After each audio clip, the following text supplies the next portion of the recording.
எல்லாருக்கும் வணக்கம். எல்லாரும் எப்படி இருக்கீங்க? நல்லா இருக்கீங்களா? நான் தாங்க உங்க கிராமத்து பொண்ணு பேசுறேன். இன்னைக்கு நம்ம வீடியோல என்ன பார்க்க போறோம்னு பார்த்தீங்கன்னா, இன்னைக்கு எங்க வீட்ல என்ன சமையல்னு தான் பார்க்க போறீங்க. என்ன சமையல்னு பார்த்தீங்கன்னா, இன்னைக்கு வந்து பீக்கிங்காய் வணக்கி தொட்டுக்கு வந்து கருவாடு தாங்க செய்ய போறேன். வாங்க ஃப்ரெண்ட்ஸ், வீடியோக்குள்ள போய் பார்க்கலாம். கொஞ்சம் லைட் வெளிச்சம் வந்து கிளார் அடிக்கிற மாதிரி இருக்குங்க. எனக்காக கொஞ்சம் பொறுத்துக்கோங்க, சரிங்களா? இப்போ வந்து நான் அடுப்பு பற்ற வச்சுக்கிறேங்க. இப்போ வந்து நான் அடுப்பு பற்ற வச்சுட்டேங்க. வடை சட்டி காய வச்சாச்சு. கருவாடு பொரிக்கிறதுக்கும் வடை சட்டி வச்சுட்டேங்க. ரெண்டும் நான் 2 அடுப்புல செய்ய போறேன்.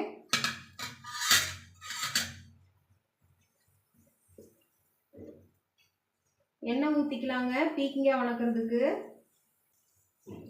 கடுகு சேர்த்துக்கலாங்க.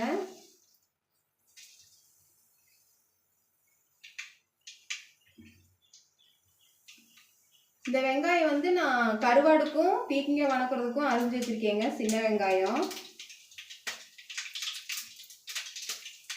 கடுகு பொரிய ஆரம்பிக்குது. கருவாடுக்கு தான் வந்து வெங்காயம் அதிகமாக தேவை. பீக்கிங்காய்க்கு வந்து தாளிப்பளவு இருந்தால் போதும்.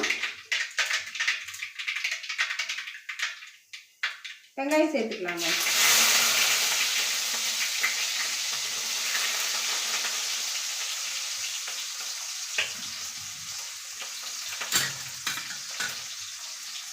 வெங்காயம் வணக்கிக்கலாம்.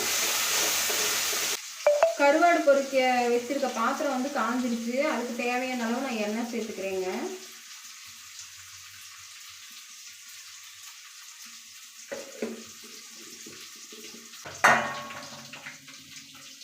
வெங்காயம் வதங்கிடுச்சுங்க. தக்காளி சேர்த்துக்கலாம். தக்காளி வேகிறதுக்கு வந்து நம்ம உப்பு சேர்த்துக்கலாங்க.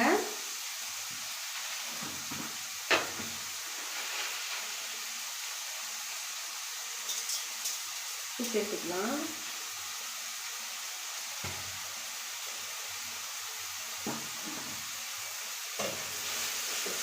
வந்து கொஞ்சம் மஞ்சத்தூள் சேர்த்துக்கிறேங்க.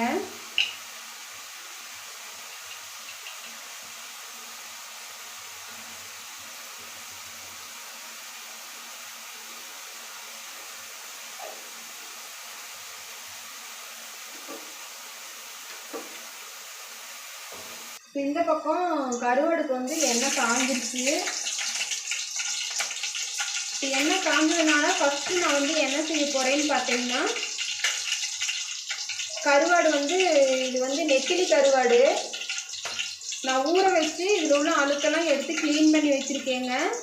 எண்ணெயில் வந்து நான் அதை பொரிச்சுக்க போகிறேன் ஃபஸ்ட்டு.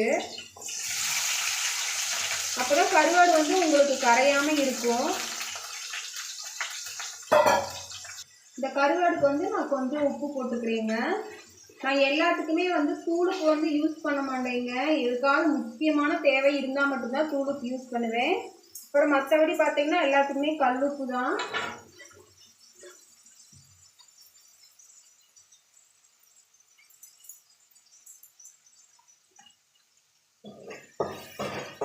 தக்காளி வந்து நல்லாவே ரெடி ஆயிடுச்சுங்க.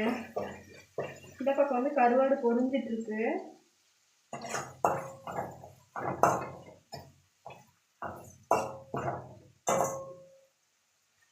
இப்போ நான் குழம்புக்கு தேவையான அளவு வரமிளகாத்தூள் சேர்த்துக்கிறேங்க.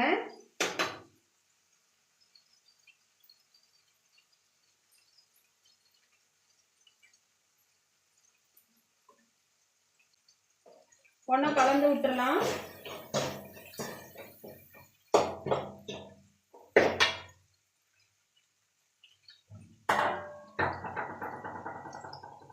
இப்போ வந்து நான் பீக்கிங்காய் வந்து வாங்கி அரிஞ்சு வச்சிருக்கேங்க. அதை வந்து நான் மசாலாவில் சேர்த்துக்கிறேன். நல்லா கலந்து விட்டுக்கலாங்க.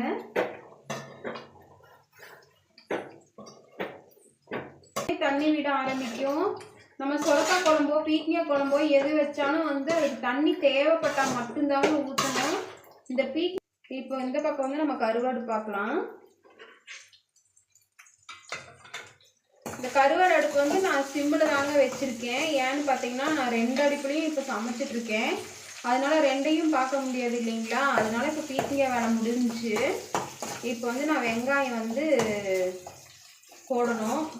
கருவாடு வந்து கொஞ்சம் நல்லா ஃப்ரை ஆகட்டும். இன்னும் ஃப்ரை ஆகலை. வாங்க எல்லாரும் மாம்பழம் சாப்பிடலாம். பச்சை மாங்காய் வாங்கிட்டு வந்திருந்தோங்க, அது வந்து பழுத்துருச்சு.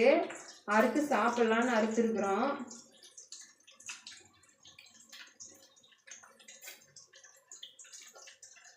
ஆஹா ஓஹோ, வேற லெவலில் இருக்குங்க, சூப்பராக இருக்கு,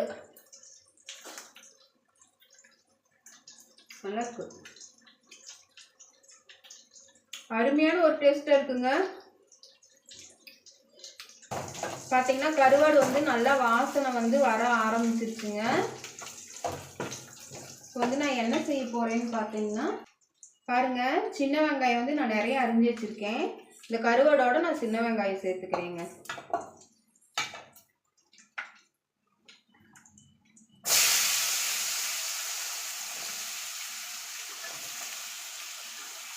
நான் ஏன் கருவாடு எண்ணெயில் போட்டு பொரிக்கிறேன்னு பார்த்தீங்கன்னா அது டேஸ்ட் வந்து அப்படியே எடுத்து சாப்பிட்றதுக்கு வந்து நல்லாயிருக்கும். எண்ணெயில் போடாமல் அப்படியே நான் வெங்காயத்தை போட்டேன்னு வைங்களேன், நல்லா இருக்காது. இப்போ நான் வந்து அப்படியே அந்த கருவாடை வந்து தனியாக இந்த தட்டில் எடுத்து வைக்க போகிறேன். பொரிச்ச கருவாடு வந்து நான் எடுத்துட்டேங்க. இப்போ வந்து வெங்காயம் வந்து கருவாடுக்கு வந்து தக்காளி சேர்த்துக்கலாம், மஞ்சள் போட்டுக்கலாங்க.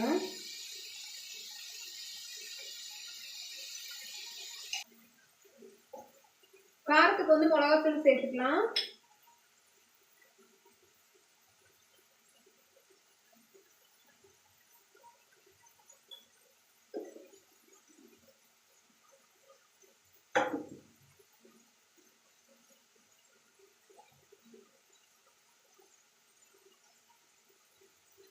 கொஞ்சமா சிக்கன் மசாலா சேர்த்துக்கலாம்.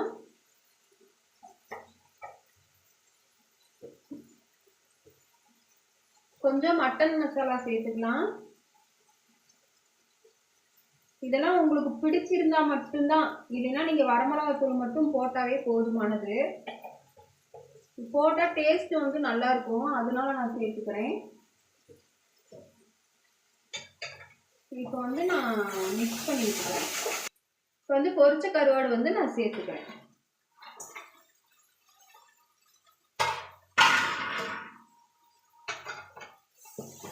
கொஞ்சம் நீங்கள் நான் செஞ்ச மாதிரி சின்ன வெங்காயம் வந்து அதிகமாக போட்டு பொரிச்சு கொடுத்தீங்கன்னா கருவாடோட ஸ்மெல் பிடிக்காதவங்க கூட நல்லா விரும்பி சாப்பிடுவாங்க. சேர்க்குறதுமே வந்து அடுப்பை வந்து சிம்மில் வச்சுக்கோங்க, இல்லைன்னா அடி பிடிச்சிரும். ஏன்னா கருவாடு வந்து நம்ம ஏற்கனவே எண்ணெயில் பொரிச்சிட்டோம் இல்லைங்களா, அதனால ரொம்ப நேரம் வேக வைக்கணும்னு அவசியம் இல்லை. பாருங்க, நம்மளோட கருவாடு தொக்கு வந்து சூப்பராக ரெடி ஆயிடுச்சு. பாருங்க, கருவாடு அடுப்பு வந்து ஆஃப் பண்ணிடலாங்க. வெந்துருச்சு, நல்ல மணமா இருக்குங்க. இந்த வாசத்தை வச்சு ஒரு பிடி பிடிச்சிடலாங்க, நல்ல சாப்பாடு.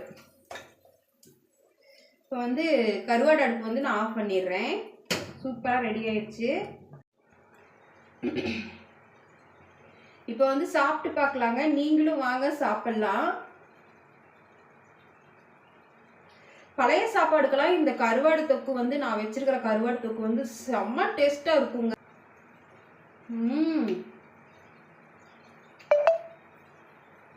பீக்கங்காய் குழம்பு வந்து ரொம்ப டேஸ்டா இருக்குங்க. ஆனால் பார்த்தீங்கன்னா கொஞ்சம் வேகணும், அடுப்பில் தான். பீக்கங்காய் சாப்பிட்டாச்சு, சூப்பரான டேஸ்ட்டு. இப்போ வந்து நான் கருவாடு சாப்பிட்டு பார்க்க போகிறேன். பாருங்க, கருவாடு வந்து நான் எண்ணெயில் பொரிச்சு போட்டதுனால அப்படியே இருக்கு பாருங்க, நெத்திலி கருவாடு.